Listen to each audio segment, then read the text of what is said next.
La peau et les muqueuses constituent une barrière physique qui protège efficacement l'organisme des agressions externes. Il arrive cependant qu'à la suite d'un traumatisme ou d'une infection, lésions cutanées, brûlures, intrusions bactériennes, fongiques ou virales, des microcorps étrangers parviennent à la franchir.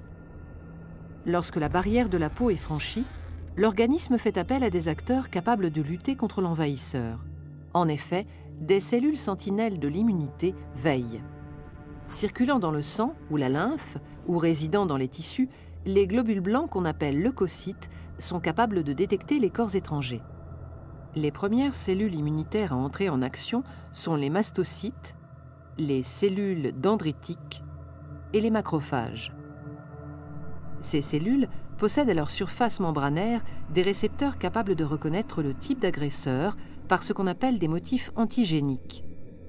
Cette identification va initier la réaction inflammatoire.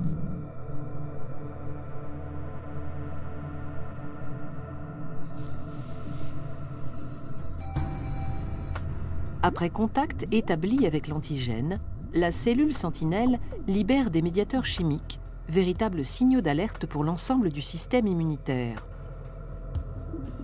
Certains de ces médiateurs chimiques, tels que l'histamine sécrétée par les mastocytes, augmentent la vasodilatation et la perméabilité des vaisseaux à proximité de la zone lésée. Cela permet le passage de cellules douées d'un pouvoir phagocytaire du milieu sanguin vers les tissus. Le franchissement de la paroi du vaisseau s'appelle la diapédèse. Rougeur, gonflement, chaleur sont des signes cliniques caractéristiques de la réaction inflammatoire.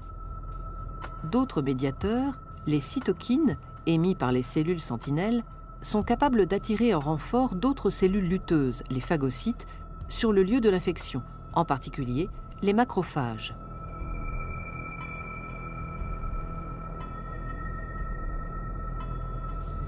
Leur pouvoir phagocytaire leur permet de neutraliser activement le micro-organisme étranger et ainsi d'endiguer sa prolifération.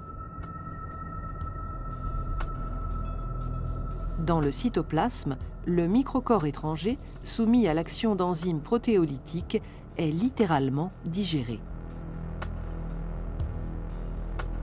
La plupart des résidus issus de cette digestion sont rejetés.